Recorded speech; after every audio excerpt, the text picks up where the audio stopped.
I want to begin this morning by saying how pleased I am to be here with you. It's always an honor to be asked to preach at an anniversary service, but my pleasure today comes from two particular reasons. First, Larry is a former student, but more significantly, Larry is someone of whom I think very highly, and I'm glad to count as a friend and a colleague in ministry. And the second reason is that church amalgamations are challenging things to pull off. And faith is an example of one that's been done successfully. Your reputation precedes you. Indeed, I don't know of one that's been more successful, though I know of a number that have been far less so. And that's not to suggest that you didn't have challenges along the way, but it's a hard thing to do. And I want to, in that sense today, on your 20th anniversary, to congratulate you on it. An amalgamation that involved first two congregations and then later a third becoming part of Faith United Church. Thinking about today, I chose the reading that Ina Decaux read for us from 1 Corinthians. Before I talk about the passage, I want to set it in context by talking a little bit about the church in Corinth and Paul's letter to it. We always read little sections of Scripture on Sunday, or sometimes not so little sections, but what we read's always part of a bigger book or a bigger context. And here what was read was a section of a letter Paul wrote. So the church in Corinth is something about which we know a little. It was a church Paul founded. He spent about 18 months there before he moved on to either to found other congregations or to try and offer support to congregations that someone else had founded. There's nowhere else, so far as I know, where Paul spent as much time as he did. He was a guy who moved around. In some ways, the model I think about when this part of Ontario was being settled, there were Methodist preachers called circuit riders who covered an immense territory. And so it wouldn't have been unusual in the early part of the 19th century for one poor individual to be responsible for traveling, horse, on foot, for a circuit that might have extended from Port Hope to where we sit today, stopping in at every little village and hamlet, there for a few weeks and moving on. Paul stayed a little longer than that, but nothing in the way we think about now of ministers in our churches. The church at that time had not been in existence very long when Paul writes this letter. 3 to 4 years probably, certainly not more than 5. When we think about the church or a congregation, that term can mislead. The early Christian communities, we're talking here a generation more or less after Jesus' death, they didn't meet in buildings such as we have, and they weren't large gatherings. We would seem enormous. They met in someone's home. If you were really well-to-do, your home with the surrounding courtyard, you could host a group of maybe 30 to 40. Most churches in this era had probably 15 to 20 people who gathered. The church in Corinth had some well-to-do members, so it might have been a little bigger, but nothing like the size that we are here this morning. And a final thing about the church in Corinth, important to know in the context of what Paul says. It functioned as a small group, but in the wider society, the city of Corinth, most people would have known nothing or next to nothing about that little group that gathered. They didn't know much about this new religion, which was not really even a formal religion, but more of a movement at that point. They didn't know what its adherents did in worship or its teachings or what was expected of it.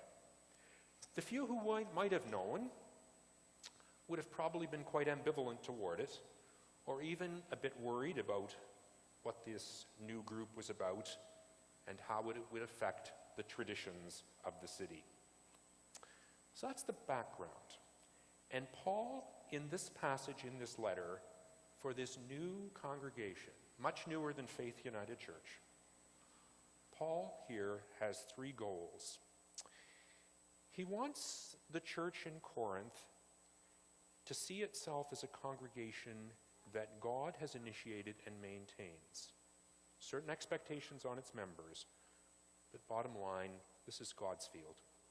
And second, he wants them to be a united community. And third, he has hopes for a vision that they will catch, a vision of what they're called to do. When I think about the contemporary church, I'm not meaning now Faith United Church, contemporary church in Canada, not just the United Church, I think that Paul's letters have a particular importance, a kind of resonance for us now, because in some ways there are some real parallels between our environment now and that in which those early churches had to function. This wasn't true when I grew up. I'm a lot older than 20 or even double 20. So I'm one of those so-called baby boomers. It may not have been like this when I was growing up, but the current reality is that most people around us in our society have no idea of what we do when we gather here. Really know nothing much about Christianity, and what they know is what they would see on TV or find on the internet. And so we too, like that early church, function in a wider society where what we're about, where the values we espouse are unknown, and where, in fact, those values differ from the ones of the society of which we're part. So let me come back to those three things I mentioned that Paul wants the church in Corinth to recognize. The first is that they're involved in something that God has initiated. In that section of the chapter that Edith Decaux read for us, Paul speaks about the church, and he uses two images. If I'd asked her to read the whole chapter, you would have found a third. But he talks about the church as God's field, as God's building, and later in the chapter, as God's temple. His point was he wanted folks to recognize that God was the initiator. It didn't mean they didn't have a role or gifts to play. But at the very beginning of the reading that Edith Decaux did for us, Paul makes this distinction about spiritual people and those of the flesh. And behind that, he's speaking to a group who came to church with a sense of who they were, what they could accomplish, the gifts they brought, who they were in the community. And he wants them to realize that they're part of something that God has initiated. Yes, they have gifts. Paul never wants folks to underplay those. This is the same Paul who later in this very letter will talk about the human body as an analogy for the church, and even as the different parts of our body do different things that are essential for its well-functioning, so those different gifts we bring are important for the functioning of the church. But bottom line, it's God's entity. And God used their gifts and uses ours in a way beyond our imagining. I think we too need to hear that message, because we live in a society where we are taught from the time we are very young that everything depends on us. Our culture exudes that philosophy in every aspect of life. And it's not that we should be passive and live as though the world owes us a living or the church will prosper no matter what we do. But we need to know that as we use those gifts God's given to each of us, the gift of music, the gift of discernment, the gift of hospitality, all the gifts that I could name, that as we do, we use them knowing that God will take and use them in ways beyond our imagining. And so, in this passage, Paul, as a challenge to the church in Corinth, to its members in his day, reminded them that he had planted that church and that a successor of his, Apollos, had watered, but it was God who gave the growth. So God takes our gifts, the planting by some, the watering by others, and develops them in ways beyond our imagining. A second challenge of Paul in this letter is community formation, in two senses of that term. He wants to form a united congregation, a united church, not a denomination, but a congregation that thinks of itself as one. And in the opening verses, he criticizes the way this particular congregation has divided into parties. And it's clear in the section that Ina Decaux read for us that some identify Paul, the founder, as the key person and say, we're with Paul. And others, we really like Apollos better. We're part of his group. And elsewhere in the letter, it's clear that there are not just two parties, but in fact, 3 or 4. Paul wants to make clear that each leader, each person, has in fact service to offer. He planted, Apollos watered, but it was God who gave the growth. Their common purpose was the growth of the congregation, and for the congregation to see itself as one. The anniversary of an amalgamated congregation is interesting because, of course, as the opening prayer made clear, there are really 4 different streams that have come together here to form as one. One doesn't forget that past. But one of the things that as an outsider I've heard is your ability to in fact have come together, to see yourself as one and able to think and work in that way. There's a second way to think about community formation. And this second way applied both to the church in Corinth and to us. Paul wants to form these early Christians into a group, a community of disciples, a Christian community, one that will follow in Jesus' way. We don't just do this naturally. It requires a process of formation where we learn the faith tradition and where it prepares us, prepared the church in Corinth, prepares us now for living in a world whose culture is different. Part of the unity problem the church in Corinth faced was they were still drawing on patterns of leadership from their society that said that if you were well-to-do or if you had a certain status in the city, then you should have that status in the church. And some of Paul's criticisms here and later are because they've retained that habit of valuing some people more than others on the basis of race or gender or wealth. To be a Christian then, but yes, to be a Christian now in contemporary Canada, means to have an alternative vision of how the world can be. And when I say an alternative vision, I mean a vision different from what our surrounding society sees as normal. When I was growing up, there seemed to be a lot of overlap between what it meant to be a good Christian and a good Canadian. You know, you paid your taxes, you kept your yard well, kept your grass cut, you didn't break the law other than perhaps going a little over the speed limit as you went down the highway. There was lots of overlap.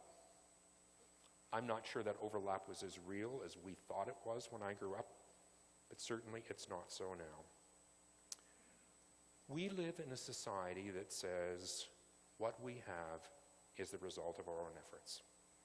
But we practice a faith tradition that says what we have comes to us as grace, as gift from God. Yes, we work with those gifts and we develop them, but they come to us as grace. I know I did not choose the country of my birth.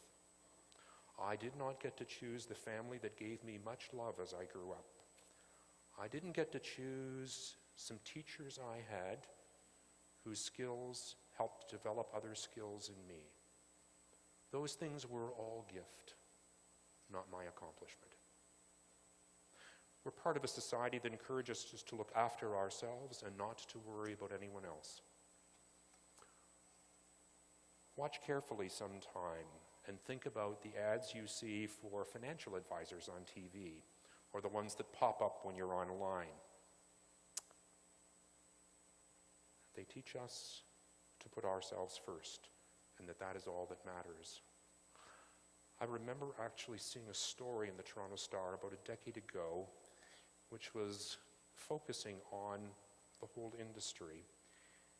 And they interviewed a woman who was on minimum wage, and she had had conversation at her banking institution with what she should do with the little bit of money she had left over. And so the financial advisor had gone through her budget, and his critique of her was that she gave a small amount of money each week to the church because she couldn't afford to do that on her income. Our faith tradition tells us we need to love our neighbors as ourselves and to share what we have. Our culture teaches us that happiness lies in owning a particular type of car, or having a house of a particular size, or a TV with a very large screen. None of those things are bad,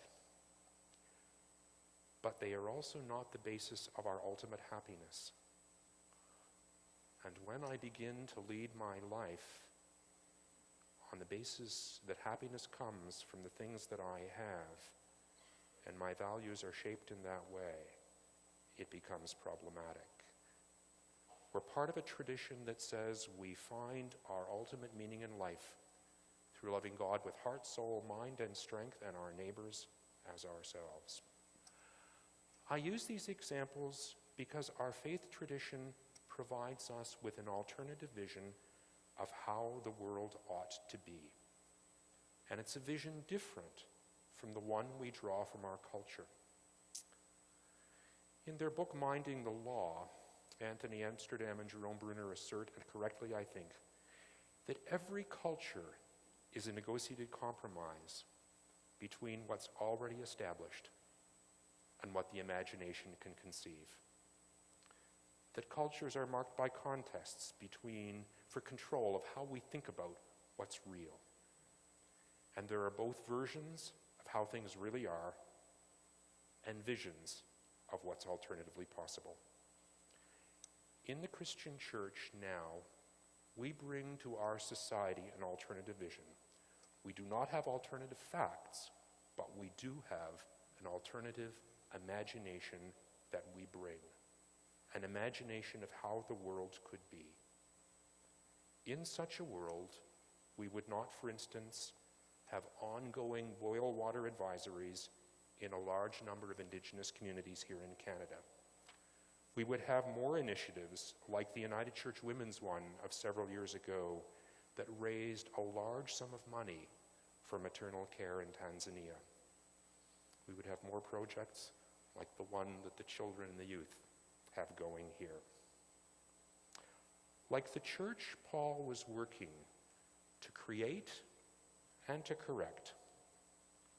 Faith United Church, and indeed every one of our congregations, needs to be a place where people learn about the faith tradition, grow in it, and are strengthened to live out of it.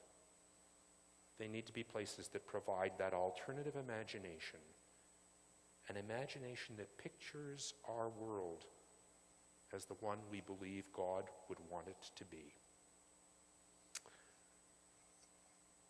Larry, in introducing me, mentioned that I did my doctoral degree in Dallas.